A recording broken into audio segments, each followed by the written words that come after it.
Yes, my people, it's your boy Enzo, the realest in the game. And just like that, I'm back with another one. My people, welcome to the Real Recognize Real podcast. This is the first episode, and I've got a special guest with me. I'm going to let him introduce himself. Joe, go. What's happening, guys? Jo Orgula here. I've been on Enzo's channel a few times. Love my boy here, man. We talk all things boxing here. The Real Recognize Real podcast, episode 1. Every Wednesdays on this channel. Enzo, today we are talking Eubank Benn 2. It's on November 15th. What we saying, brother? Hey, listen. I'm going to be honest with you, Joe, yeah? When does this news break? Today or was it yesterday? It actually broke 2 a.m. Like 2 a.m. randomly. Like I basically woke up, went to the toilet. 2 a.m. Wednesday, 2 a.m. As in UK. Today at 2 a.m. Okay. Yeah. Right. So yeah. I went to the toilet, scrolled on my phone, did my business. Don't want to be TMI and all that. And I see it randomly just pop up. I'm like, this is crazy. Recently, Riyadh Season, Turkella Sheikh, Seller, they are the Ring magazine. Also, they're just posting random times during the whole day. We just wake up to. Obviously, Benn Eubank 2 is a British fight, right? Yeah. And post at 2 a.m. when no one's going to see it. So, they just don't care. They're just posting out news whenever they want to post out news. I'd think they'd like to post out like a prime time in the United Kingdom. But, bruv, what a surprise. What a great surprise that is. November 15th at Tottenham Hotspur. I mean, a couple of weeks ago, we got news that this fight wasn't on no more, innit? Like, apparently someone, Eubank, didn't sign his contract, and Turkey Al Sheikh, Riyadh Season, they wasn't really on it. You know, they put the plug on it, but now he's back on, yeah? Look, I'm just going to say my little piece on the announcement and everything like that, and then I'll let you get back on, yeah? Like, for me, look, I'm just going to keep it real. I love the first fight so much. It was a classic British fight. I didn't want to see a rematch. I'm going to be honest, because I thought, what more can they do to top it? Yeah, that aura that was there in the first fight is not there anymore. Yeah, the Chris Eubank Senior, Chris Eubank Jr. beef, whatever, was Senior gonna be there? Was he not gonna be there? Like, that's gone, innit? Like, do you know what I mean? Like, we know everything that's happened in the first fight, and it was great. For me, it shows the lack of ambition from both guys. Yeah, I remember I've had a lot of chats with you off air. Yeah, and you always tell me like, Ben can even go and fight. What's that weak guy that packages? Barrios, bruv. At 147. That's an easy belt to win. Why is Ben not targeting that fight? Why is he targeting Chris Eubank Jr. again, who's 2 weight divisions above him? Like, do you know what I mean? It just shows this guy's got no ambition. It's all about money. Do you know what I mean? So I'm like, yo, I'm not really feeling. Listen, of course I'm gonna watch the fight when it happens. I want to talk about it, but I'm not feeling it, man. What's your take on the actual rematch? Are you hyped up about it?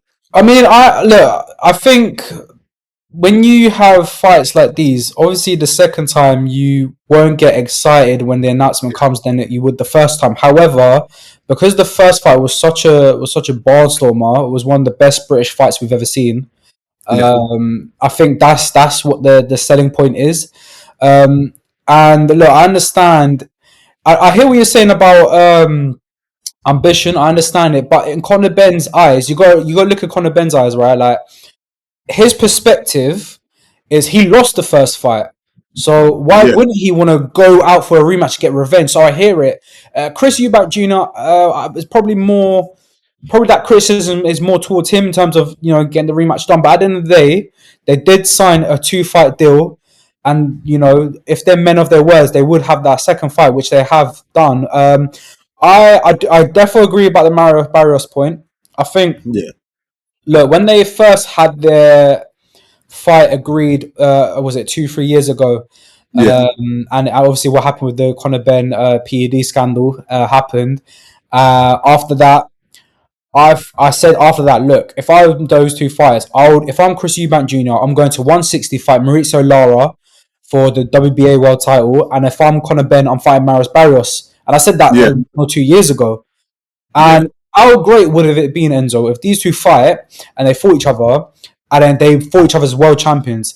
Now, the first fight ain't going to be as exciting as the second fight, because I don't think these two fighters can give more than what they gave that night in the ring. No, you mean the second fight won't be as exciting as the first fight, right? Yeah, sorry, you know what I mean. But I don't Yeah. think the first will be as exciting The as second fight, yeah. yeah. So look, I just think like you can't give as much as you did in the first fight in terms of second fight because it wasn't just boxing. It was your heart, it was your spirit, it was legacy, it Yeah. was your family line, it was your parents, it was your blood. Like Johnny's bloodline is more to it than just a boxing fight. So yeah, look, I'm still excited for it though. I'll still watch it. I'm still gassed for it.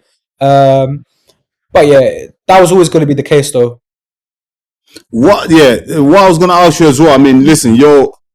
What I was gonna one thing I need to tell the viewers that Joe, he's the boxing bible. Like, listen, if you want any info on boxing, yeah, check out Joe on TikTok. I believe it's Joe on the Jab on TikTok.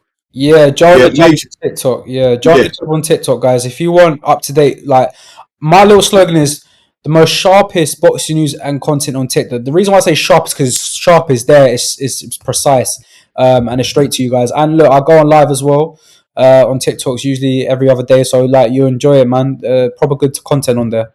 So yeah. I'm I'm gonna leave Joe's details on the description, so make sure you click on the links and go follow him. Like, bruv, trust me, I'm telling you, you're not gonna be disappointed. Yeah. One thing I wanted to ask you in the first fight as well, in terms of the contract, yeah, they had this is it what is it? Dehydration clause. Rehydration clause in it, yes, whatever. Is that still on the for the rematch as well? It looks so. Obviously, the contract details haven't been announced, but Conor Benn said when they were negotiating for the September 20th date, they was meant to fight Yeah. September 20th, but that backfired because Eubank Jr. said he needed more time. Then Riyadh Season left negotiations. Turkey Al-Sheikh left it, and then I think he reconsidered recently and just decided to do a date in November, which Conor Benn was happy about. During that time, if you remember, Shakur Stevenson and Conor Benn was on the Ariel Helwani show. Yeah, I saw that. Yeah, I saw. Yeah, Conor Benn was saying it's going to be the exact same as the first fight in terms of the stipulations on it. I think Eubank Jr. will fight at 160 against Conor Benn. I think there will be I think it's a £12 rehydration clause. I think it's 10 to 12 to 15 pounds. I think he has to. I think he has to make like 170 or 172. I think it was 170 to be fair. But yeah, 170. Yeah, on the day of the fight. But yeah, it looks like it's going to be the same. Because the thing is, I asked you that because I'm a bit worried about Chris Eubank Jr. Because they made bare money off this guy, you know. The British Bottle Control made about 50 bags off him. Conor Benn made like 300 bags. He went and bought a new Rolls Royce and all that. Yeah. So, like, if you're Chris Eubank Jr., would you be like, F it, yeah? Just pay the fine and just come in mad heavy and just knock this guy out once and for all? Or would you still try to make weight, which it looked like it was hard for him last time? He showed it on his social media, like, him cutting weight. Do you know what I mean? Using the sauna suit and everything like that. And he got fined 10 grand for that again by the British Boxing Board of Control, bro. Yeah, the British Boxing Board of Control do not like Chris Eubank, innit? I think if I'm Chris Eubank, obviously, look, I think Chris Eubank loves a pound note at the end of the day. So I do think he'll try and make weight. And at the end of the day, regardless of him making weight, to make sure he doesn't have to pay fines, which I'm sure he wanted to do. Also, there was a criticism for the lack of professionalism of Chris Eubank Jr. in terms of not making weight. I think that one of the biggest criticisms out there in fighters is that if you don't make weight, you're not professional. Whether it's fair or unfair criticism, that's going to be labelled on you. So I'm sure Chris Eubank Jr. wants to look professional, doesn't want to be looked at as someone who doesn't care about his craft. I do think also Eddie Hearn, basically when Chris Eubank Jr. was making weight, Eddie Hearn said he had like a pound or a couple of, I think it was like 0.01 pounds or something crazy like that. I forgot, it was like a gram or something. He was off by, I don't even know where it was, but it was so close. And Chris Eubank had like a good 10, 20, 30 minutes to cut that off, but he was just sitting there on his phone. That's what Eddie Hearn said. So it looked like to me that he didn't really care to make weight specifically, or he didn't know what he's doing. Also, he overslept on the weight of the day of weighing. Yeah, so he came in late. He came late. Yeah. He arrived late. That was for the initial 160, but for the 170, he made it fair. Apparently, he made it. Yeah, he made it fair. Yeah, easily. So, I think he's gonna make weight this time. And look, I know we say he's hot, he's tight at 160, but he's been campaigning at 160 for the last 5. Yeah, he's been campaigning at 160 throughout his whole career. I know he's been up at Do you think it was all mind games? You think it was like mind games and that? I don't think it was mind games because at the end of the day, you're giving 500. What is it? 300, 500 pounds. 300 bags. Like, you don't want to give money to him at the end of the day. And if you're gonna have a numerically a weight advantage, right? You want a couple of pounds. You don't want to buy a gram. Yeah. Do you know what I mean? So it's like, I don't think it was anything to do with weight, mind games, or advantages. No, he could miss it by a couple of grams and pay the fine. He might not. Do you know what I mean?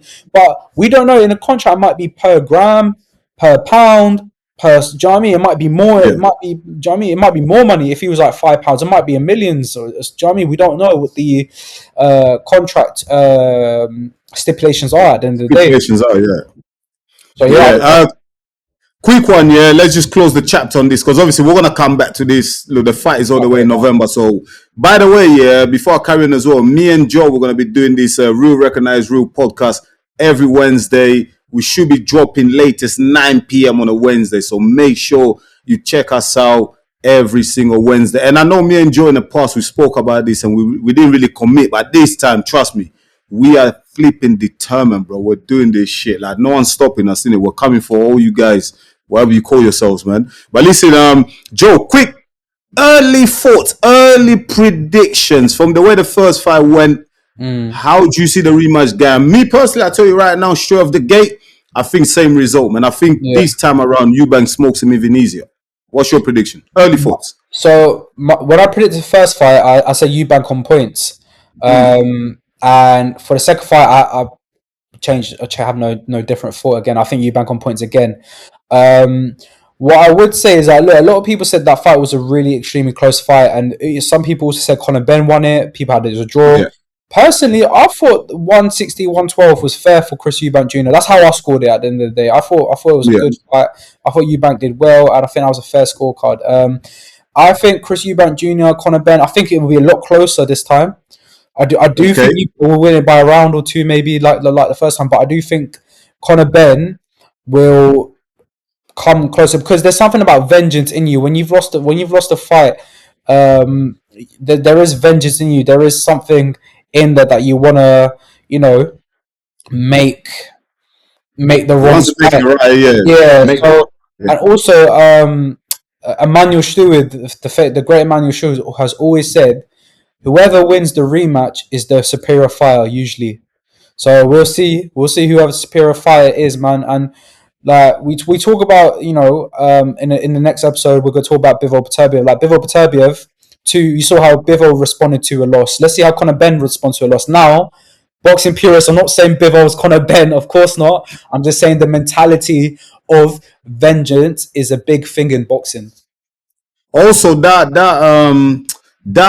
what do you call it? That area of the unknown. You know what I mean? Conor Benn has no experience being in the ring with Chris Eubank Jr. So he knows everything. He can go away, make the adjustments, and come back stronger. But anyway, we're gonna part that up. Let's move on to what I call Joe's baby. Do you know what I mean? I call it Joe's baby because when it comes to the topic of Bivol versus Beterbiev, this is when Joe gets in his bag. This is the one that he loves because these two guys are just pure boxers, elite, two chess masters going at it. I love the first fight. Joe loved the first fight. He was banging on about it. The rematch, even better. I believe that in both fights, the decisions were the same, right? Majority decision for Bivol, majority decision for Beterbiev in the first fight. We was all expecting, death or trilogy, innit? Because look, Beterbiev honored that rematch. Now we're expecting Bivol to do the same thing. Months went on, nothing happened. All of a sudden, Bivol gets stripped of the IBF title. On comes in David Benavidez. He gets promoted to the full champ and everything like that. He's fighting Anthony Yard. Now we're thinking, okay, so that's sorted. We're definitely getting the trilogy between Beterbiev and Bivol. We get news. Beterbiev is fighting someone else. What's going on, Joe?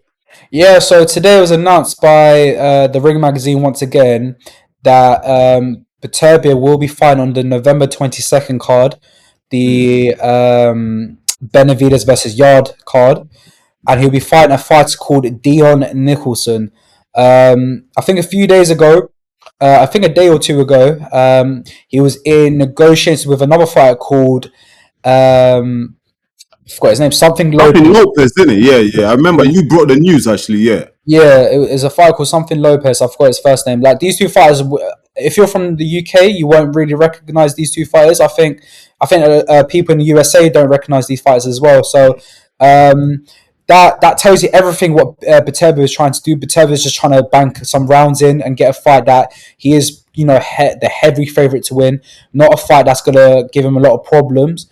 And just to keep that fitness up, giving that ring activity back into Beterbiev's arsenal. So I think that's the reason why these fighters are being mentioned. Like you was never going to get a top five light heavyweight opponent for this, and that also indicates to me that Bivol Beterbiev 3 will be happening after this fight. Otherwise, I feel like Beterbiev would have moved up to cruiserweight, which he wanted to move up to cruiserweight for a while now, or get a really highly competitive opponent in.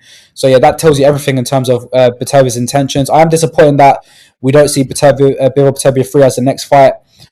Close this chapter. Who was the greatest light heavyweight of this generation?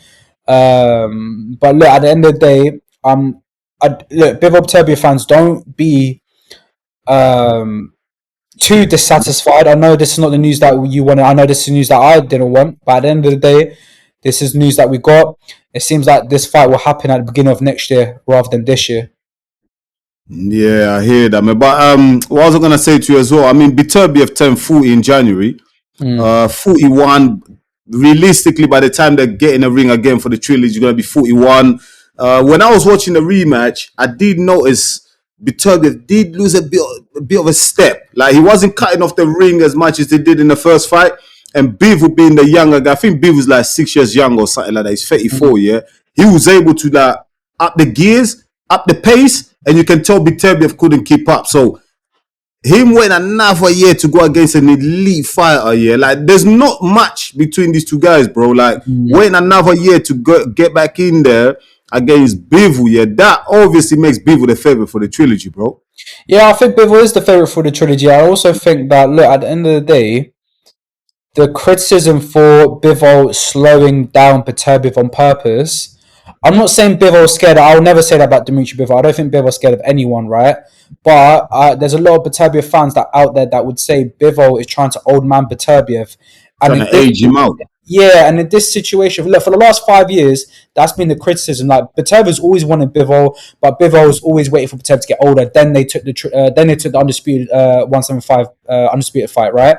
Now, I think because Bivol rejected Benavidez as well for the Beterbiev fight. Now everyone's gonna think that Bivol's got Beterbiev and Benavidez. That's the problem in it. So I really want this fight to be happening very, very soon. Like I'm on about January, February next year. I think that fight has to happen. Now, I hear what you're saying about Beterbiev slowing down in the second fight. I saw that for the first time in Beterbiev's career, I did see him slow down a little bit, but Yeah. it wasn't like a drastic change of his youth, right? Like I think it was just slight little adjustments that Beterbiev would have pounced on, would have picked up the pace. Like then again, Beterbiev started fast in the second fight than he did in the first fight.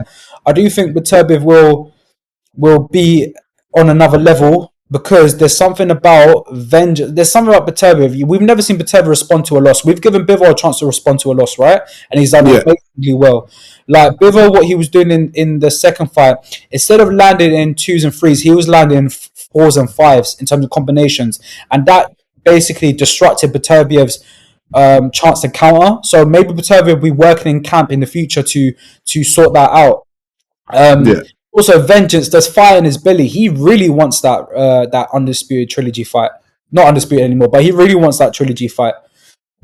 So I do think, look, don't take nothing away from Beterbiev. Don't rule Beterbiev out. He could still win it at the end of the day. He could still do damage. But at the end of the day, that fight might not never happen. Do you know what I mean? Because we don't know what Bivol's going to move. Because Bivol, I think a few days ago, was out with Eddie Hearn and his manager, Vadim Kornanov, I think his manager's name is. So Okay. out on dinner, I think yesterday or the day before. So they were obviously discussing some fights, the plans.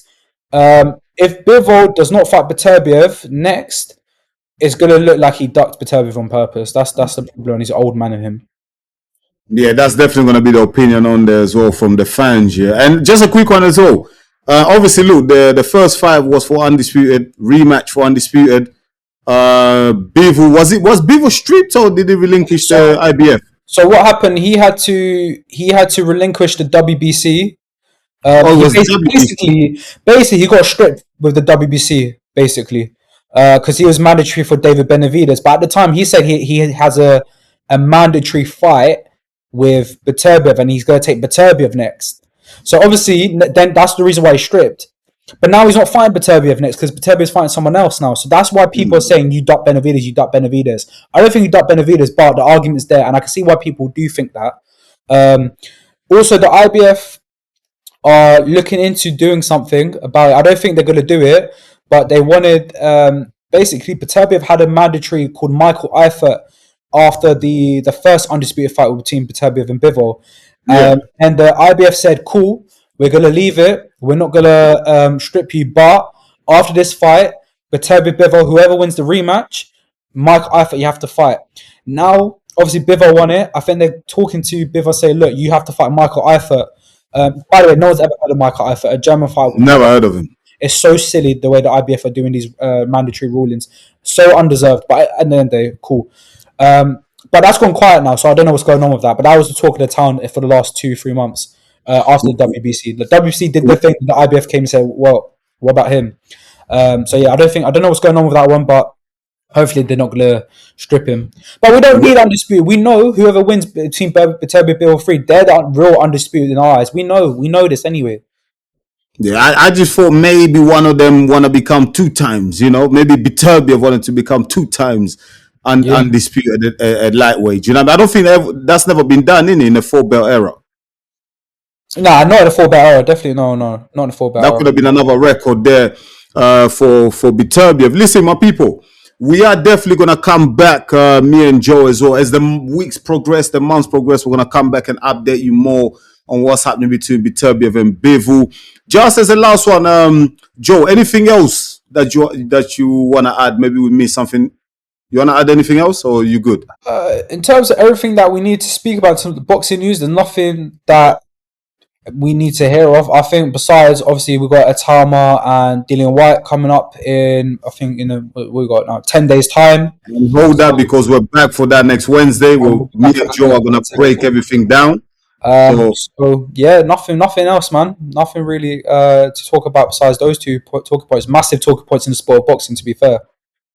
Listen, Jo, just tell the people them where they can find you again, what you're all about, because I think that's so important. Don't forget also, Jo, you have a YouTube channel that people can go on to subscribe to as well. For sure. The Squared Circle, myself, David Loca, we do boxing. We do a boxing show on there.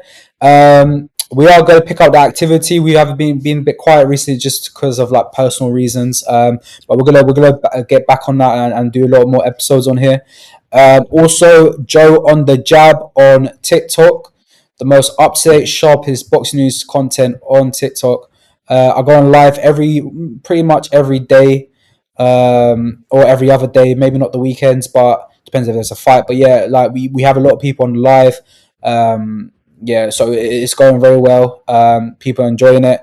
Guys, just give it a try, and I promise you guys will enjoy it. Go subscribe to the YouTube channel as well, the Squared Circle. Make sure you go check that out. Like I said, the Real Recognized Real podcast will be on every single Wednesday, 9 p.m. You can catch it here. It's me and Jo. And like I said, me and Jo have spoken off there. We've promised, yeah, we're gonna be committed this time. Last time we started, we stopped. Like Jo said, look, life's been lifing, innit? Shit happens in life, so we couldn't really focus too much. But this time, trust me, we're back. There's a lot of fights coming up in the next few weeks and months. So me and Jo are gonna be doing a lot of breakdowns as well. But make sure you go follow Jo on all his platforms.